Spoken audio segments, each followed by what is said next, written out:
Bonjour chers étudiants, j'espère que vous allez bien.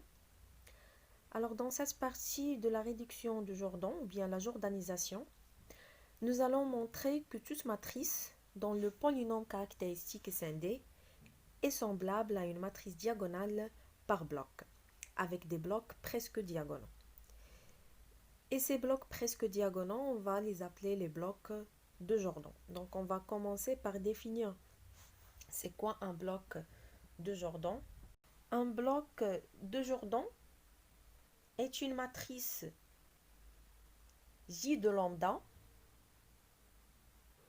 carré d'ordre P à coefficient dans le corps K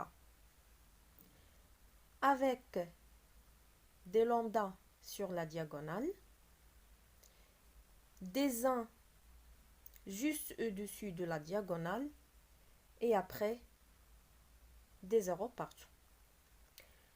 Ça veut dire qu'un bloc de Jordan, c'est une matrice triangulaire supérieure. C'est une matrice triangulaire supérieure avec des coefficients lambda sur la diagonale et des 1 juste au-dessus de la diagonale, puis des 0 encore au-dessus.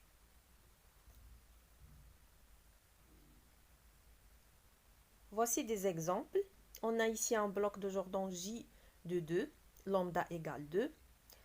C'est une matrice carrée de taille 3 fois 3. Donc on a les valeurs lambda, les coefficients lambda sur la diagonale et des 1 juste au-dessus de la diagonale, puis encore des 0 au-dessus. On a ici, puisque P, donc ici P, la taille du bloc de Jordan, elle est supérieure ou égale à 1. Donc, on peut avoir un bloc de Jordan de taille 1 fois 1. Donc, par exemple, ici, on a un bloc de Jordan de taille 1 fois 1 de la valeur lambda égale 4. Donc, J de 4 égale bien sûr 4. On a ici un bloc de Jordan de la valeur lambda égale 0. Donc, ici, c'est une matrice de taille 3 fois 3. Donc, puisque lambda égale 0, alors on a des 0 sur la diagonale, des 1 juste au-dessus de la diagonale et puis des 0 partout.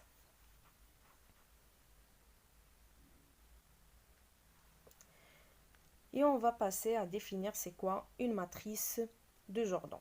Donc une matrice de Jordan est une matrice cette forme.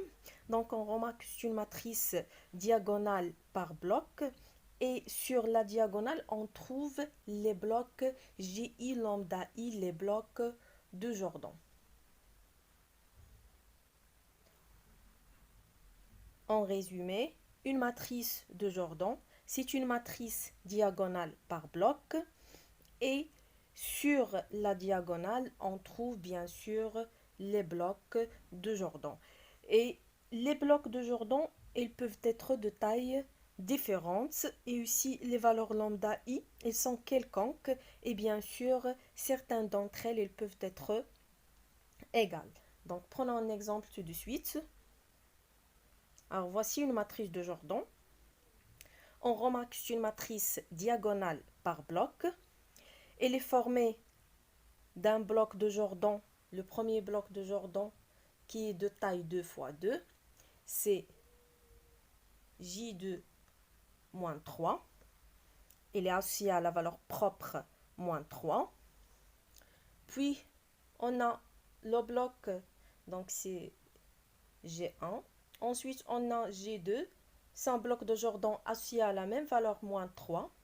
Elle est de taille 3 fois 3. Après, le troisième bloc, c'est le bloc de Jordan 1 fois 1 associé à la valeur 2. Et après, le dernier bloc associé à 5, 3 fois 3. Donc, c'est un bloc 3 fois 3. Donc, voici une matrice de Jordan, une matrice diagonale par bloc. Sur les blocs diagonaux, on trouve bien sûr les blocs de Jordan. Ces blocs de Jordan, ils peuvent être de tailles différentes. Ils peuvent être associés, bien sûr, à des lambda i quelconques. Et parfois, ces lambda i, ils peuvent être égales. Donc, prenons un théorème qui dit que toute matrice A qui a son polynôme caractéristique scindé sur K est semblable à une matrice de Jordan.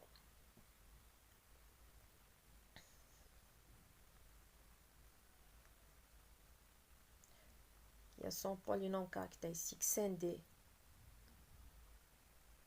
sur K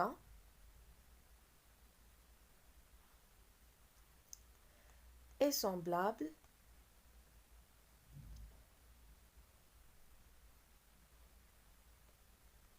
à une matrice de Jordan. Ça veut dire quoi qu'il est semblable à une matrice de Jordan?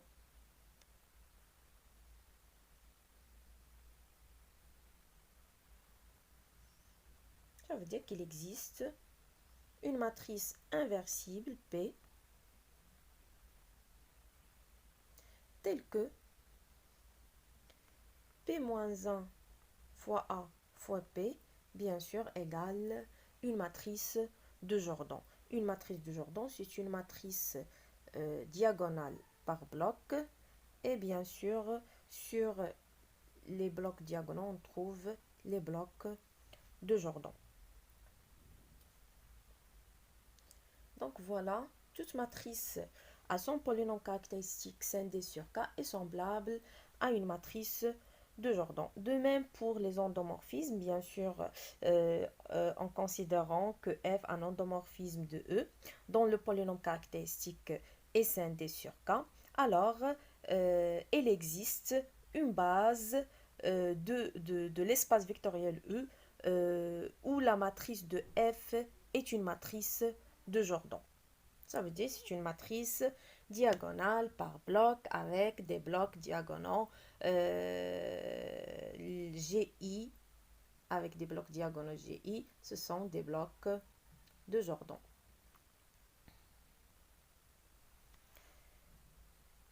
Donc voilà.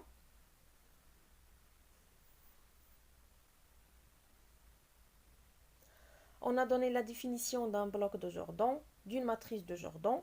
On a dit que toute matrice a son polynôme caractéristique, toute matrice carrée bien sûr de Mn à coefficient dans le corps K, a son polynôme caractéristique scindé sur K, elle est bien sûr jordanisable. Ça veut dire quoi jordanisable? Ça veut dire qu'elle est semblable à une matrice de Jordan. Avant de passer au cas général, on va jordaniser, ça veut dire qu'on va chercher une réduction de Jordan d'un endomorphisme particulier, c'est l'endomorphisme nilpotent.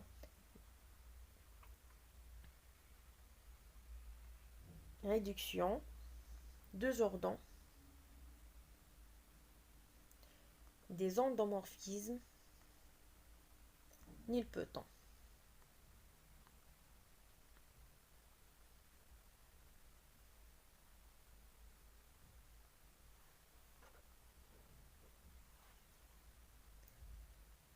Donc, rappelons, c'est quoi un endomorphisme nilpotent? Donc, on dit que l'endomorphisme F est nilpotent. On dit que l'endomorphisme F est nilpotent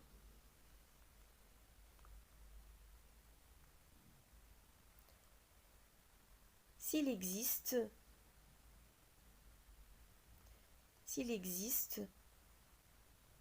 un entier K non nul tel que Fk égale 0. Donc, bien sûr, ici, Fk, c'est quoi? C'est F rang F rang F rang F K fois. De même pour une matrice A. Alors, une matrice A, elle est nilpotente s'il existe un entier non nul K tel que A à la puissance K égale 0.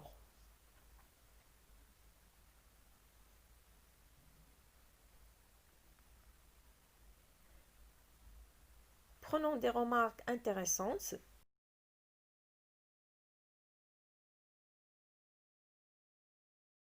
Si F est nilpotent d'indice 1, donc si F est nilpotent d'indice 1,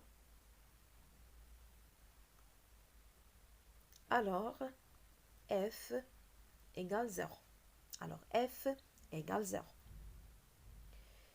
Mais si f est nilpotent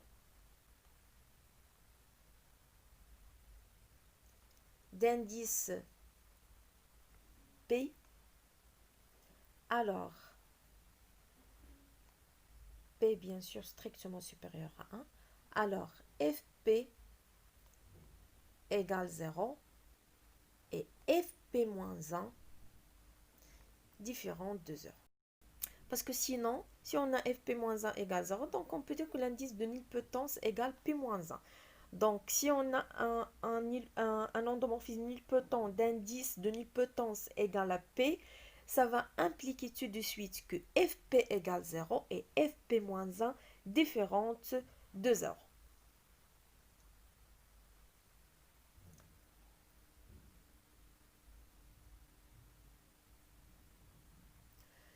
Donc, l'indice de nilpotence d'un endomorphisme F égale à l'indice de nilpotence de sa matrice dans toute base de l'espace E. Pourquoi?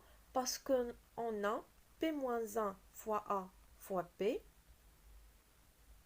à la puissance K égale bien sûr P-1 A à la puissance K fois P. Donc, l'indice de nilpotence de F il est égal à l'indice de nilpotence de sa matrice associée dans toute base de l'espace E. Le polynôme minimal d'un endomorphisme nilpotent d'indice de nilpotence P, il sera par définition bien sûr égal à quoi? Égal à x à la puissance P.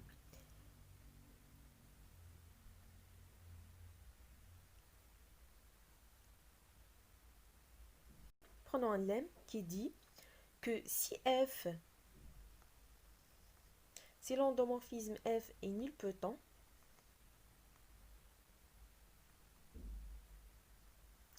alors 0 c'est son unique valeur propre, c'est son unique valeur propre et son polynôme caractéristique c'est x à la puissance n.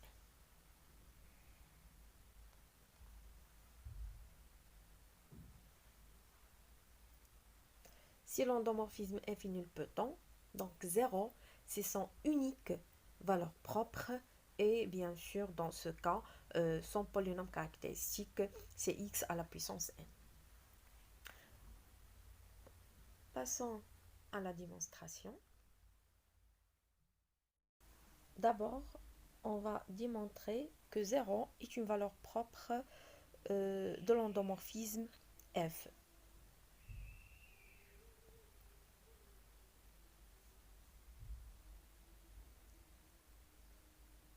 Donc, notons que A est la matrice de l'endomorphisme F dans une base de l'espace E. Comme F est nilpotent,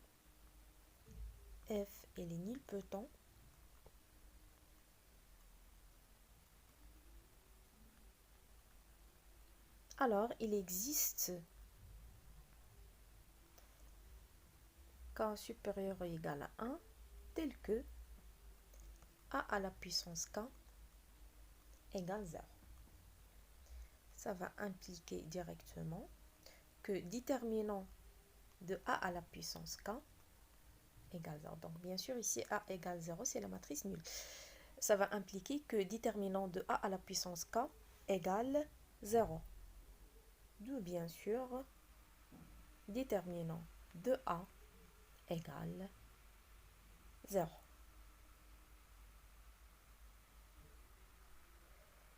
A est une matrice dont le déterminant est nul, donc A n'est pas inversible. A n'est pas inversible.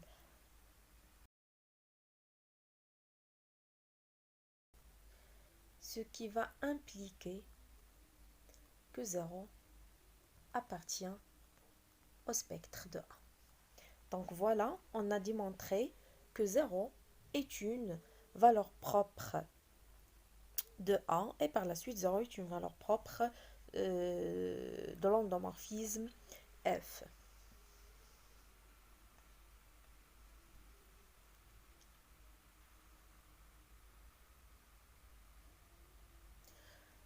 Alors 0 est une valeur propre de l'endomorphisme F, mais est-ce que c'est l'unique valeur propre de F? Donc pour montrer ça, on va supposer qu'il existe une valeur propre lambda dans l'endomorphisme F. Donc supposons qu'il existe une autre valeur propre, donc supposons que lambda est une valeur propre de F.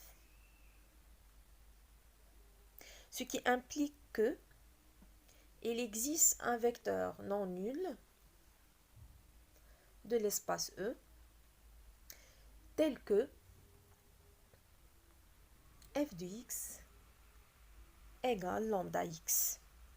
Et bien sûr, on sait que f de x égale lambda x implique par récurrence que fn de x égale lambda à la puissance n fois x. Donc on a déjà démontré ça. Et puisque f il est nilpotent, donc or f est nilpotent,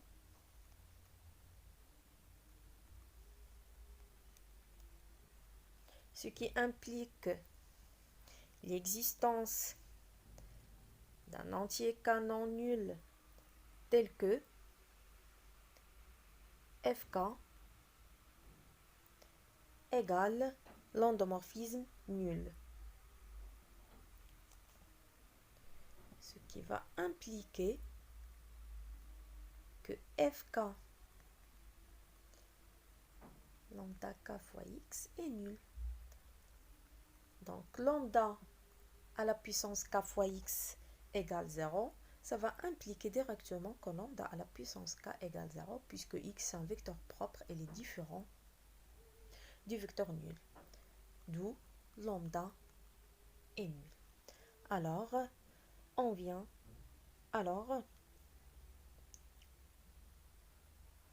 donc voilà, on a démontré que 0 est l'unique valeur propre de l'endomorphisme nilpotent F.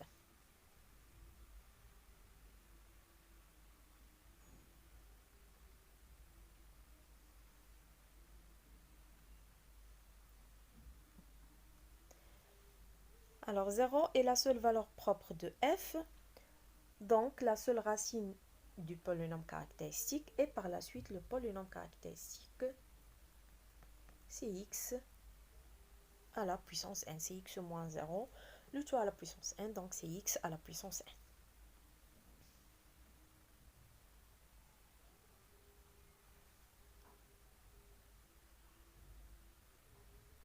Et maintenant, on va passer à construire une base de Jordan.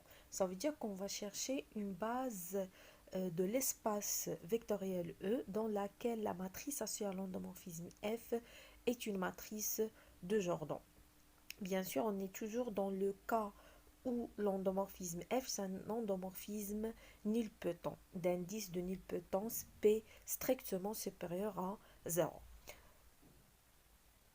Donc, F est nilpotent et son indice de nilpotence P est supérieur, strictement supérieur à 0, bien sûr. Alors, si P égale à 1, si l'indice de nilpotence égale à 1, ça veut dire que F égale 0. F, c'est l'endomorphisme nul. Et par la suite, la matrice associée à l'endomorphisme F dans une base quelconque de l'espace E, c'est la matrice nulle.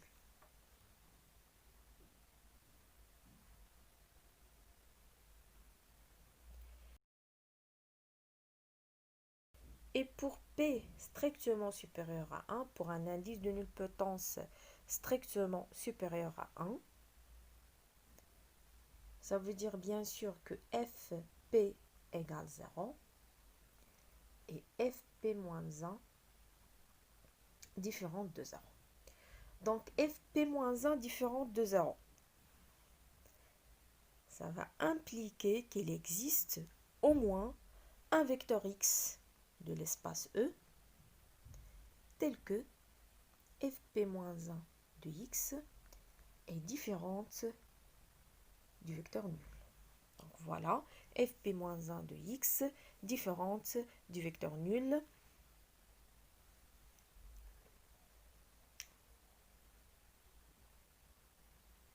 Ce qui va nous ramener à étudier la famille de vecteurs Fp-1 de x, Fp-2 de x jusqu'à f de x, x.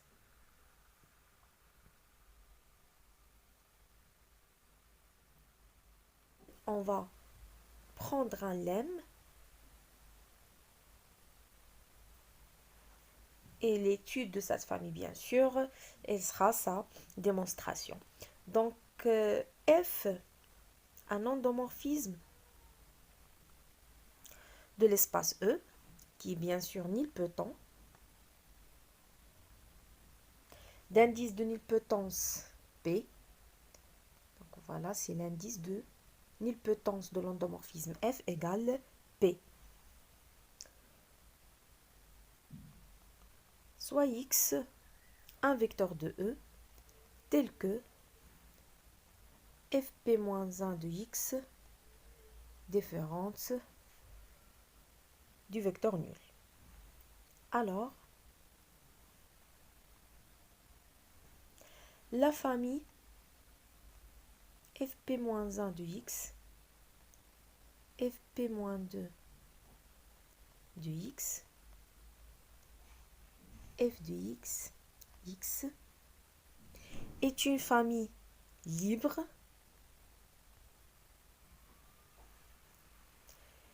et de plus,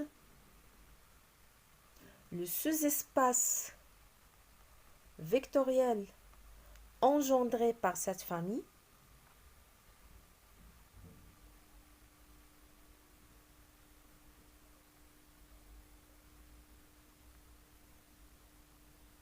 est stable par l'endomorphisme F. Elle est F stable.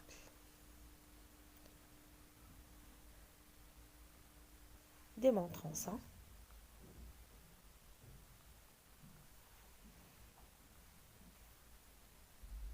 Donc, commençons par étudier la famille Fp-1 de x, f de x, x, en démontrant que c'est une famille libre. Donc, pour montrer que la famille est une famille libre, que cette famille est une famille libre, il faut démontrer que toute combinaison linéaire nulle de cette famille implique que les scalaires elles sont tous nuls.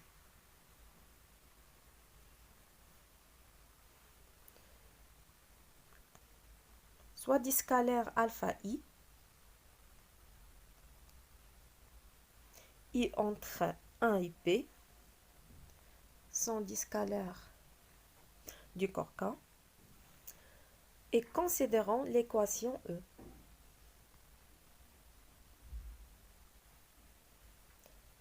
Alpha 1x plus alpha 2 f de x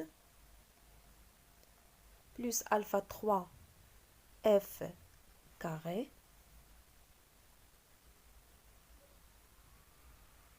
de x plus alpha p fp-1 de x égale 0.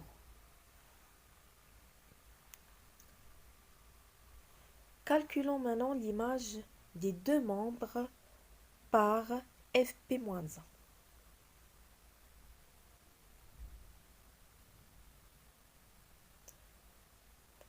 alpha 1x plus alpha 2 f de x plus alpha 3 f carré de x plus alpha p, p moins 1 de x égale 0, le vecteur nul. Et calculons l'image des deux membres par f p moins 1. Donc on aura alpha 1 fp moins 1 de x plus alpha 2 fp de x plus alpha 3 f p plus 1 de x jusqu'à alpha p f de p moins 1 de x égale f de fp moins 1 de 0, c'est 0.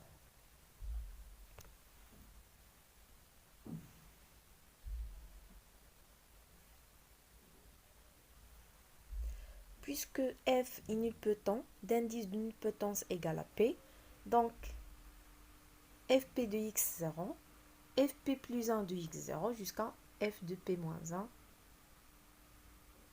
égale 0. Et par la suite, alpha 1 fp moins 1 de x égale 0. Donc alpha 1 est nul car f p moins 1 de x est les différentes du vecteur nul. Et bien sûr, en tenant compte de ce résultat, ça veut dire que alpha 1 est nul. En tenant compte de ce résultat dans l'équation E, donc alpha 1 elle est nulle. Et en cherchant l'image des deux membres par fp-2, on va obtenir alpha 2 égale 0. En effet, donc on a alpha 1 est nul et par la suite, l'équation E, c'est alpha 2, c'est alpha 2 f x plus alpha 3 f carré x plus alpha p fp moins 1 de x égale le vecteur nul. Calculons l'image des deux membres par f p moins 2. Ce qui va donner alpha 2 f p moins 1 de x plus alpha 3 fp de x plus alpha p f de p, donc p moins 2, p moins 1, c'est 2p moins 3 de x égale 0,2. Et bien sûr, f est les nilpotents d'indice de nilpotence égale à p, ça veut dire que fp de x est nul, fp plus 1 de x est nul, jusqu'à f de p moins 3 de x est nul, ce qui va nous ramener à alpha 2 f p moins 1 de x égale 0. Donc alpha 2 est nul car fp moins 1 de x égale 0. Et bien sûr, en itérant ce procédé, on va trouver que tous les alpha i sont nuls et par la suite la famille fp-1 de x, fp-2 de x, f de x est une famille libre.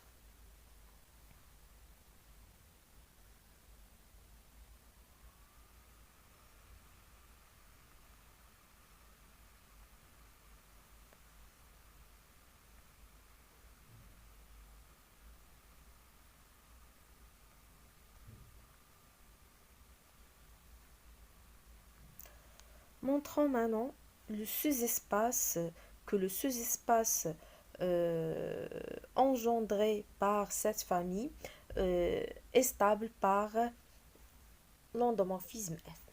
Donc ça veut dire quoi qu'un sous-espace est stable par F? Ça veut dire que quel que soit X appartient à cet sous-espace vectoriel, alors F de X appartient aussi.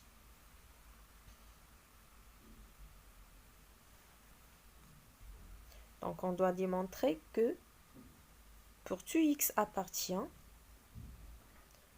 soit X appartient au sous-espace engendré par Fp-1 de X, pour tout X appartient, F de X appartient aussi.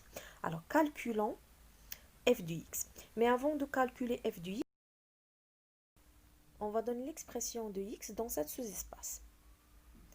Donc bien sûr, X égale à quoi? Égale x1 fp-1 de X plus x2 fp-2 de X plus xp-1 f de X plus xpx. Donc x appartient au sous-espace engendré par la famille fp-1 de X, f de X, X. Ça veut dire que X, il peut s'écrire, il s'écrit sous la forme d'une combinaison linéaire de cette famille. Calculons f de X.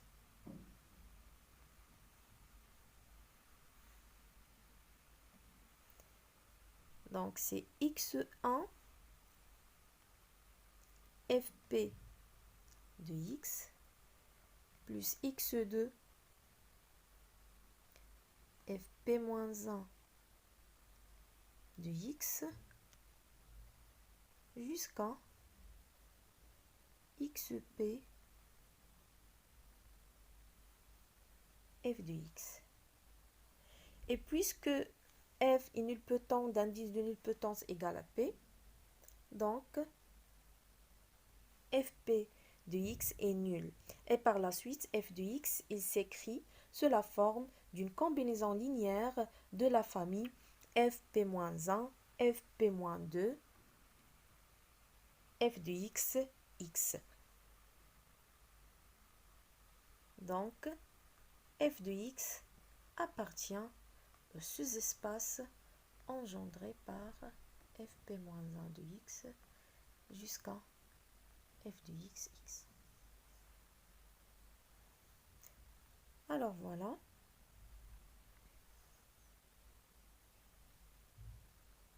On va donner un corollaire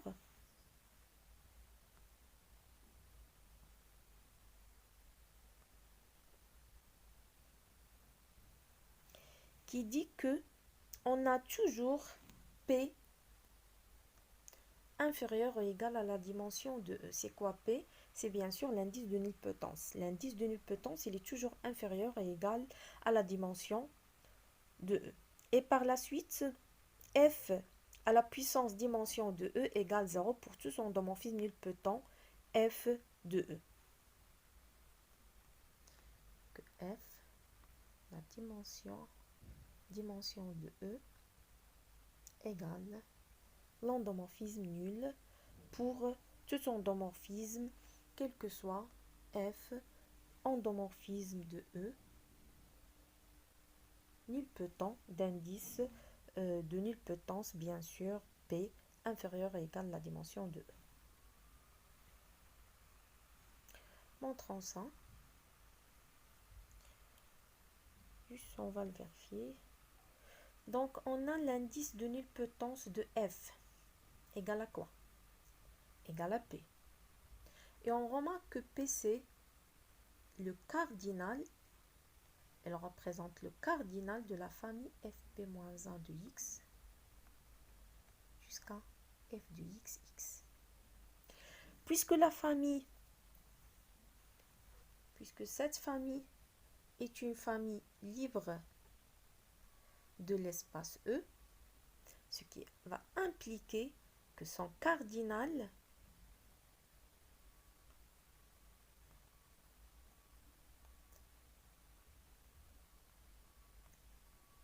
inférieur ou égal à la dimension de E.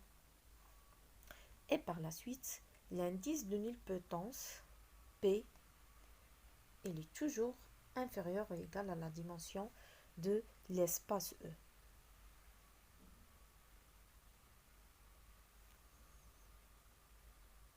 Ce qui implique directement que si P est l'indice de nilpotence, alors Fp égale 0. Bien sûr, Fp moins 1 il est différent de 0. P il est inférieur ou égal à la dimension de E. Fp égale 0, ce qui va impliquer que F P plus 1 égale 0, Fp plus 2 égale 0 jusqu'à F dimension E. Bien sûr, c'est l'endomorphisme nul.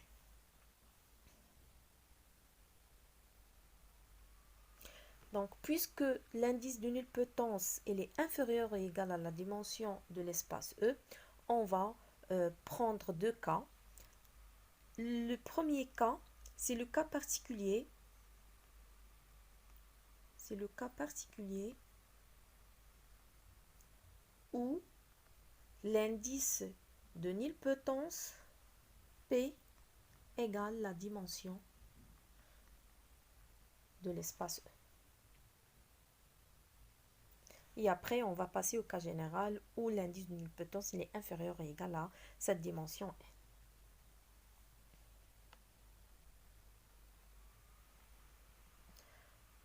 Alors, si l'indice de nilpotence égale à N, ça veut dire que Fn égale 0 et Fn moins 1 différente de 0. Donc, soit x de E tel que Fn moins 1 de x différente de 0. Alors, d'après le lemme précédent, la famille Fn moins 1 de x, Fn moins 2 de x, jusqu'à f de x, x, est une famille libre de l'espace E.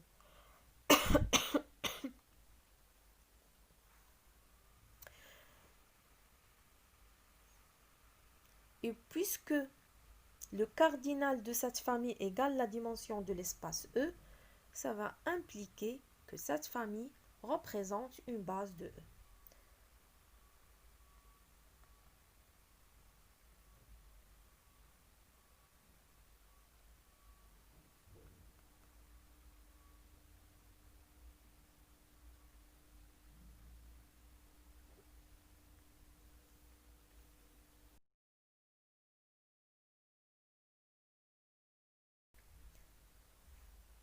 Donc, cherchons la matrice de l'endomorphisme F dans cette base de l'espace E.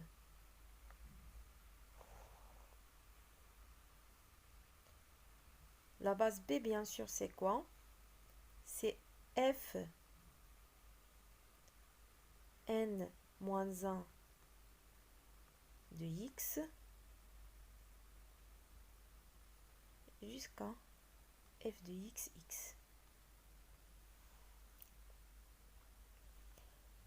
Pour exprimer la matrice de l'endomorphisme F dans cette base, on doit calculer l'image des vecteurs de Fn-1 de x, de Fn-2 de x jusqu'à f de x, x en fonction de Fn-1 de x, Fn-2 de x jusqu'à f de x, x.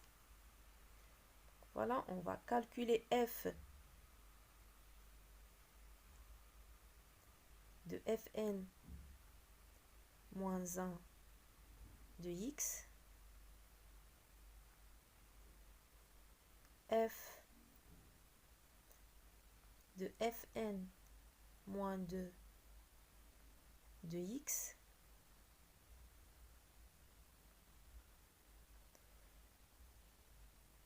jusqu'à f de f de x, f de x. En fonction, bien sûr, de quoi? De Fn-1 de x, Fn-2 de x, jusqu'à f de x.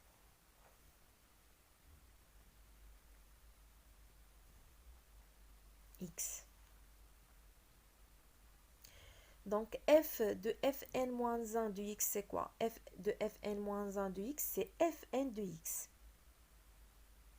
Donc, c'est fn de x. Et puisque l'endomorphisme f et les nilpotents d'indice de nilpotence égale n la dimension de l'espace, donc c'est 0, 0, 0. F de fn-2 de x, c'est fn-1 de x.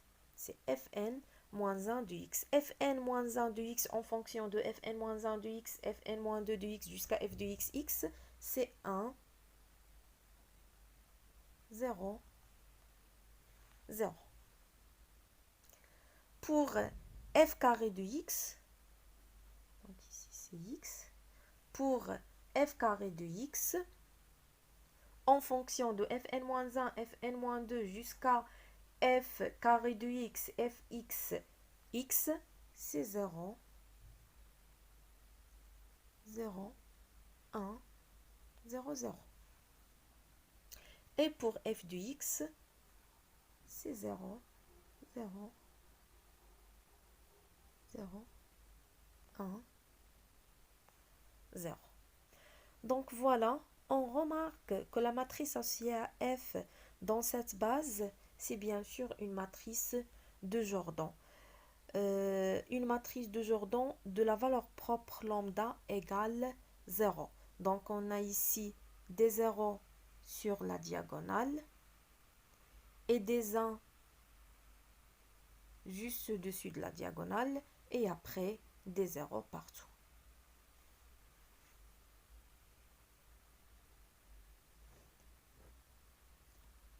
Donc voilà pour le cas particulier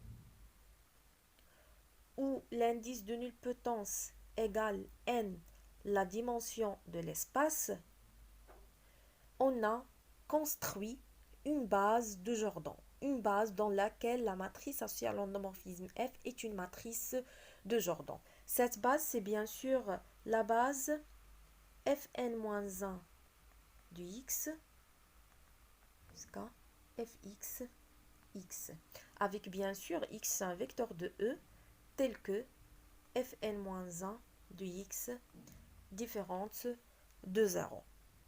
La matrice de Jordan associée à l'endomorphisme F dans cette base, c'est une matrice de Jordan de la valeur propre 0 d'ordre n. La matrice de Jordan, c'est une matrice de Jordan de la valeur propre 0. Et bien sûr, elle est d'ordre n.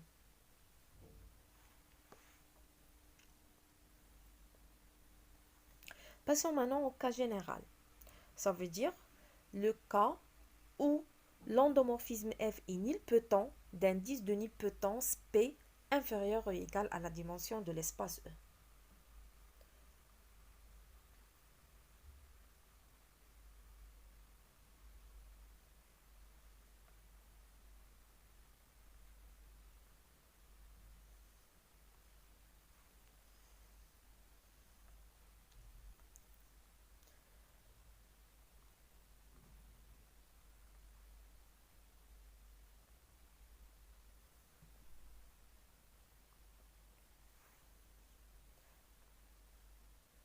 Pour ce cas, on va commencer par donner un théorème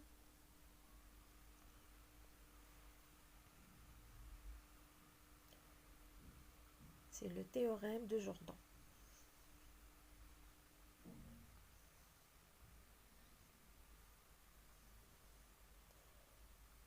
Donc soit E, un espace vectoriel de dimension finie n.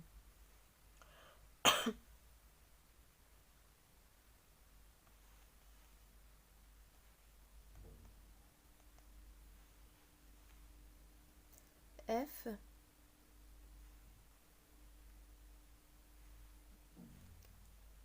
un endomorphisme sur E, qui est bien sûr nilpotent.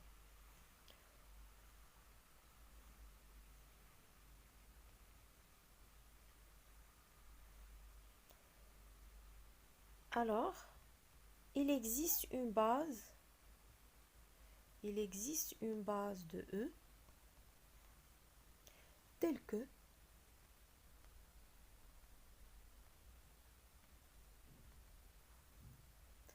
la matrice associée à l'endomorphisme F dans cette base, c'est une matrice de Jordan. Ça veut dire que c'est une matrice diagonale par bloc, et sur les blocs diagonaux, on trouve les blocs de Jordan. Avec bien sûr les GI sont des blocs de Jordan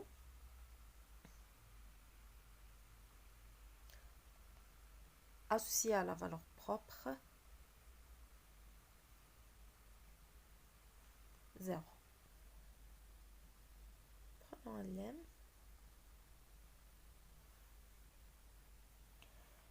C'est un lemme très important qui va nous aider à construire la base de Jordan dans ce cas général. Donc soit F,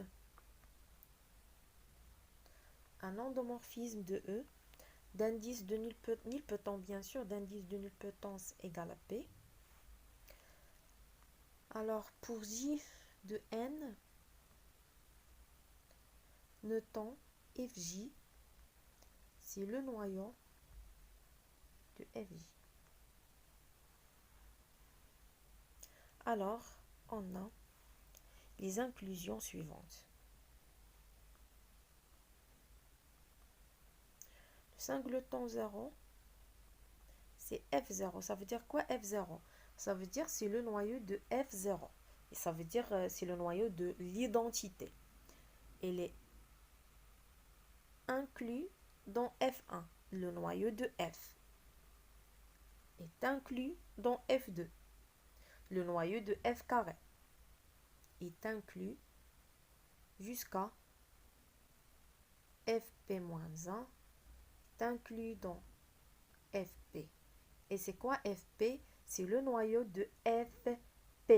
Avec P, c'est quoi? C'est l'indice de nilpotence. Et dans ce cas, Fp égale à E.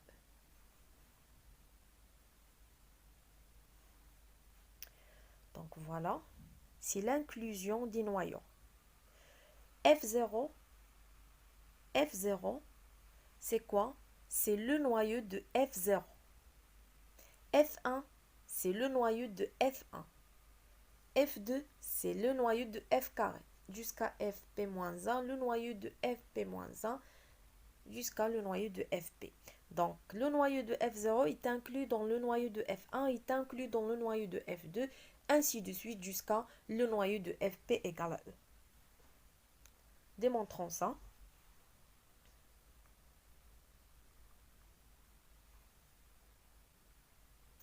Bien sûr, on va commencer par démontrer que le singleton 0,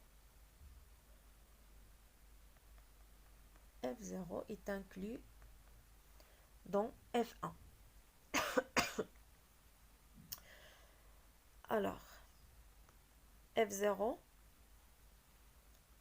c'est le noyau de F0. C'est le noyau de l'identité. Et c'est quoi le noyau de l'identité? C'est bien sûr le singleton 0. Il est bien sûr inclus dans le noyau de F. Le noyau de F, c'est quoi? C'est F1, le noyau de F. Donc voilà, on vient de démontrer que F0 est inclus dans F1.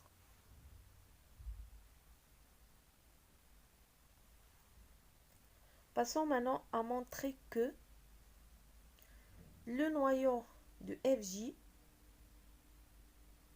est inclus dans le noyau de FJ plus 1.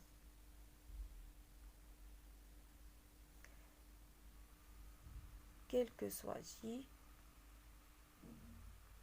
de N étoiles.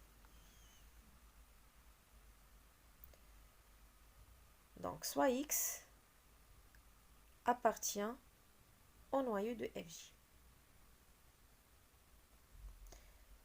Pour tout X du noyau de FJ de X égale le vecteur nul. Calculons l'image des deux membres par f. C'est f de f j de x égale f de 0, c'est 0. Ce qui implique que fj plus 1 de x égale 0. Alors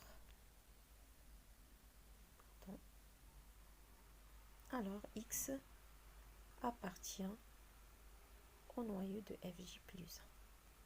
Donc pour x appartient au noyau de fj, on a démontré que x appartient au noyau de fj plus 1, ce qui va impliquer que le noyau de fj est inclus dans le noyau de fj plus 1.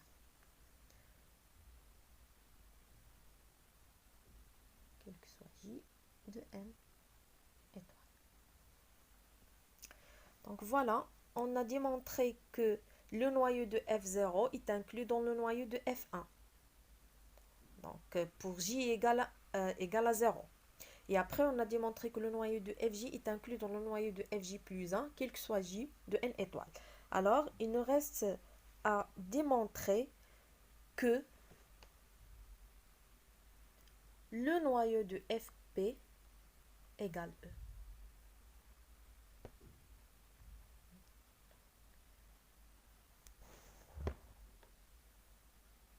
Alors, on sait que le noyau de fp est un sous-espace vectoriel de l'espace E et par la suite, ce noyau est inclus dans E. Il reste à démontrer que E est inclus dans le noyau de fp. Alors, soit x de E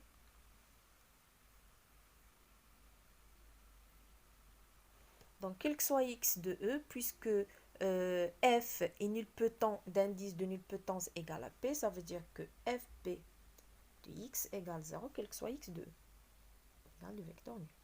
Pourquoi? Parce que f, nilpotent, son indice de nilpotence égale à p. Donc, dans ce cas, x appartient au noyau de fp. Et par la suite,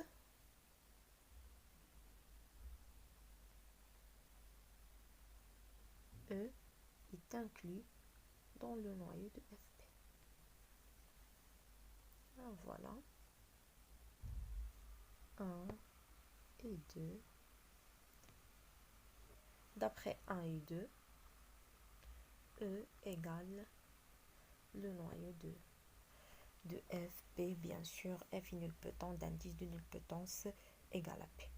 Alors, en résumé, on a démontré que le singleton 0, qui est le noyau de f0, est inclus dans le noyau de f. Et après, on a démontré que le résultat, il est vrai quel que soit j de n étoiles. Ça veut dire que le noyau de f est inclus dans le noyau de f carré, ainsi de suite, jusqu'à le noyau de fp. Et on a démontré que le noyau de fp égale à E.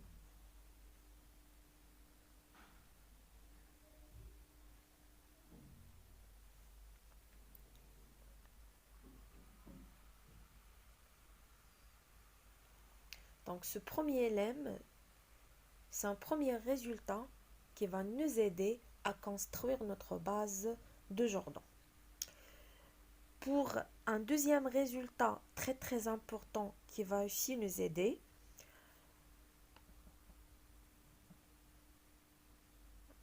pour un K-espace vectoriel E de dimension finie n supérieur ou égal à 1, pour un endomorphisme F de l'espace E,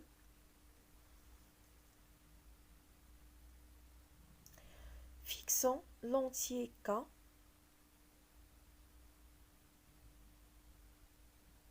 supérieur ou égal à 1 et supposons que l'on dispose d'un supplémentaire S du noyau de FK dans le noyau de FK plus 1.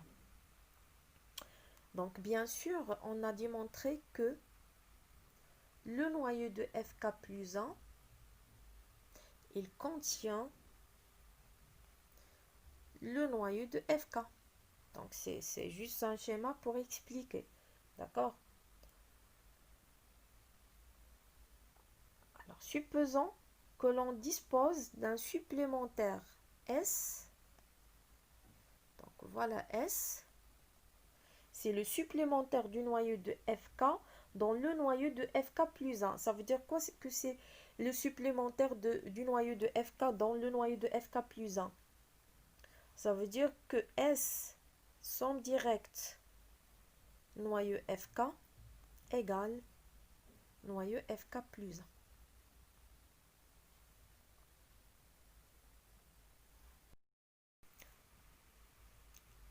Alors, récapitulons tout ça.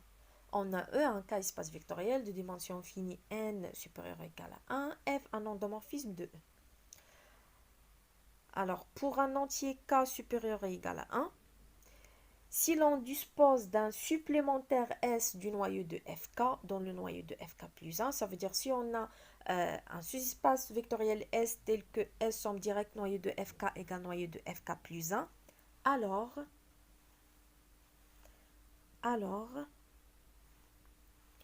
Fs somme noyau FK moins 1, cette somme est directe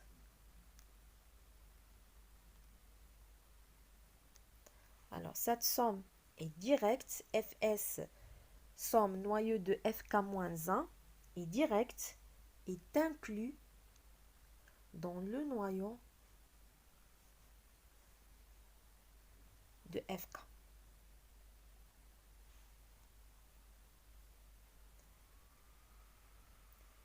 Récapitulons. E, un K espace vectoriel de dimension finie n supérieur ou égal à 1, F un endomorphisme, K un entier tel que le noyau de FK, bien sûr on sait que le noyau de FK est inclus dans le noyau de FK plus 1.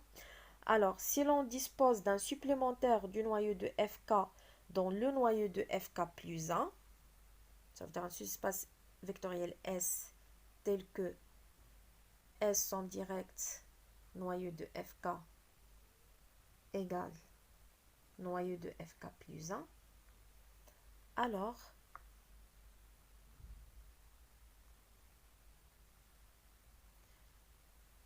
Fs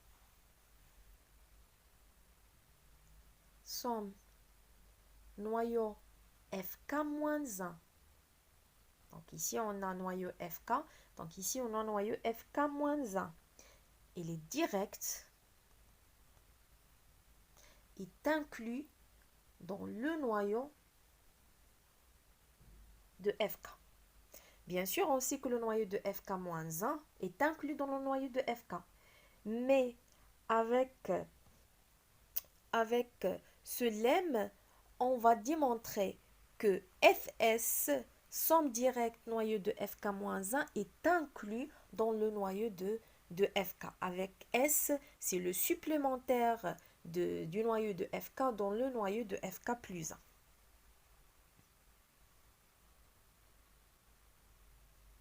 Cette relation elle est très importante.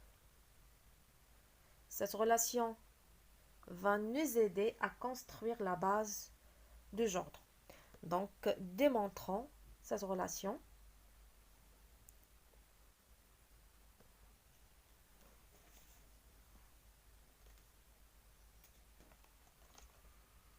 Donc, on va commencer par démontrer que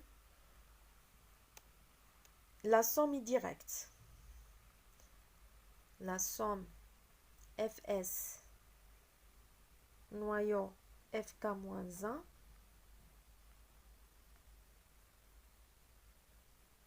est directe.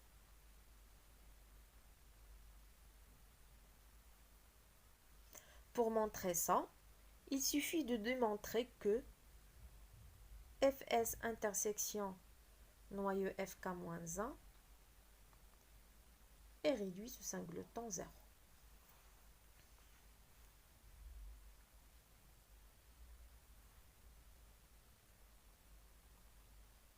Et pour montrer ça,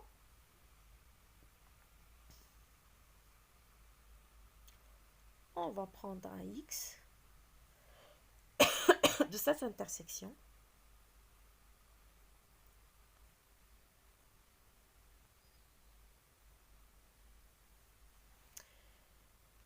Ce qui va impliquer que x appartient à Fs et x appartient au noyau de Fk-1.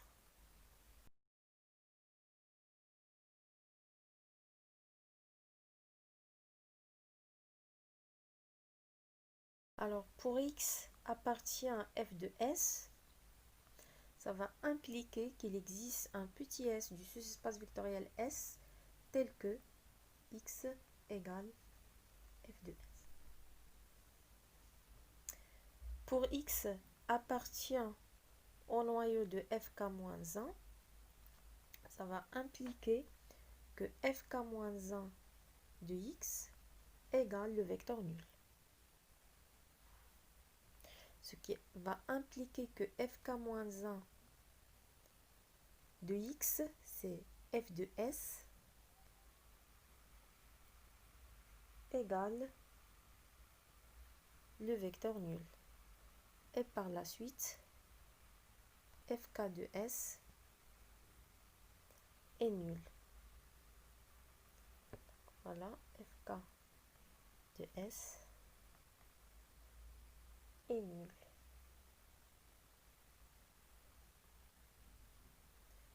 Ce qui implique que S appartient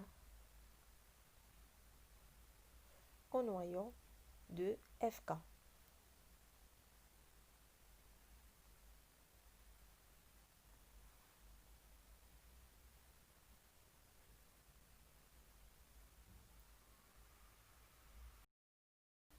Et on sait que S appartient à S. Donc voilà 1, voilà 2. 1 et 2 impliquent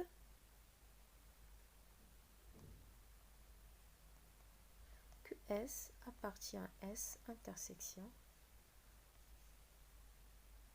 noyau FK. Et on sait déjà que S, c'est le supplémentaire du noyau de FK, dans le noyau de FK plus 1, et que ils sont ensemble directs. Et par la suite, cette intersection il est réduite à 0, d'où S égale 0.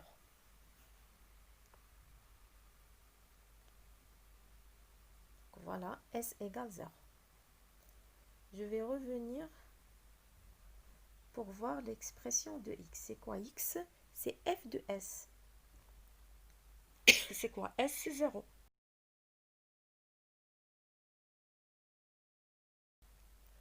X, c'est f de s.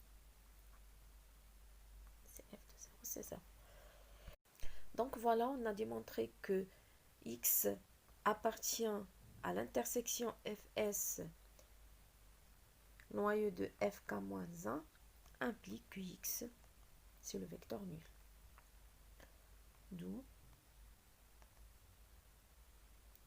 fs, il est ensemble direct avec le noyau de fk-1. D'où la somme, cette somme est une somme directe.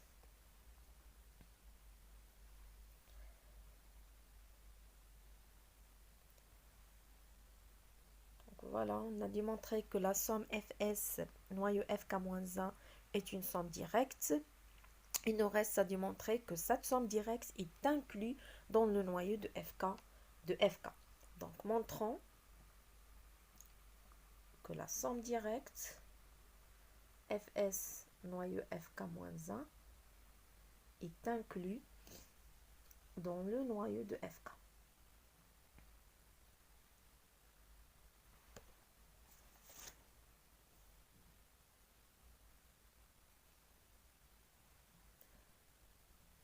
soit X appartient à cette somme directe.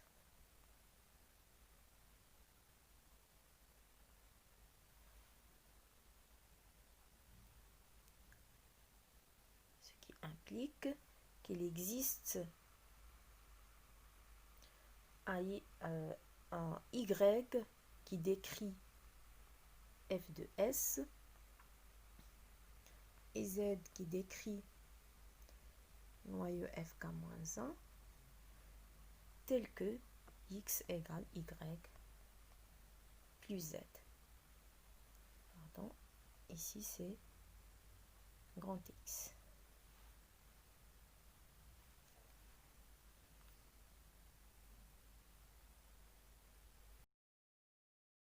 On a Y appartient à f de S.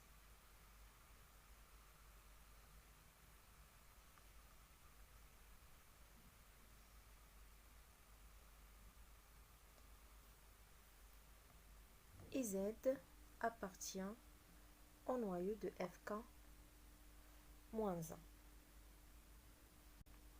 On veut démontrer que la somme directe fs noyau fk-1 est inclus dans le noyau de fk.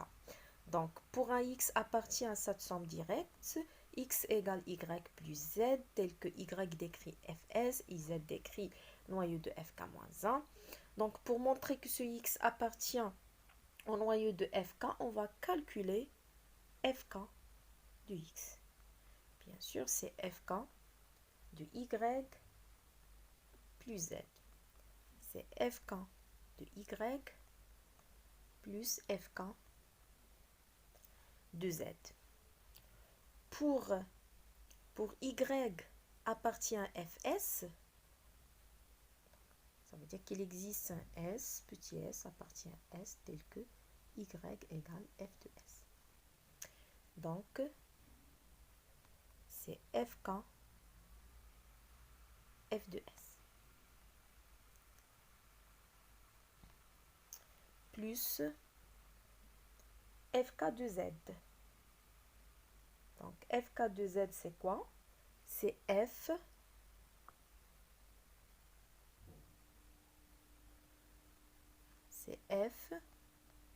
de fk-1 de z.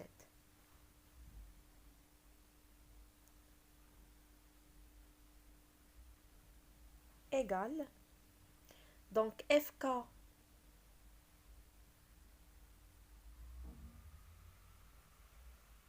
de f de s, c'est fk plus 1 de s plus f de fk moins 1 de z. Et on sait que z appartient au noyau de fk moins 1. Ça veut dire que fk moins 1 de z égale 0. Fk plus 1 de s égale 0. Le vecteur nul.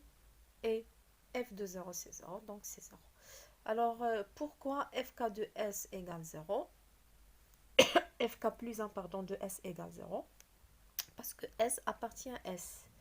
Et s il est inclus dans le noyau de fk plus 1. S c'est le supplémentaire du noyau de fk dans le noyau de fk plus 1. Donc fk plus 1 de s égale 0. Donc voilà, on a démontré que f k de x égale le vecteur nul. Donc x appartient au noyau de fk. Alors, la somme directe fs noyau fk-1 est inclus dans le noyau de fk.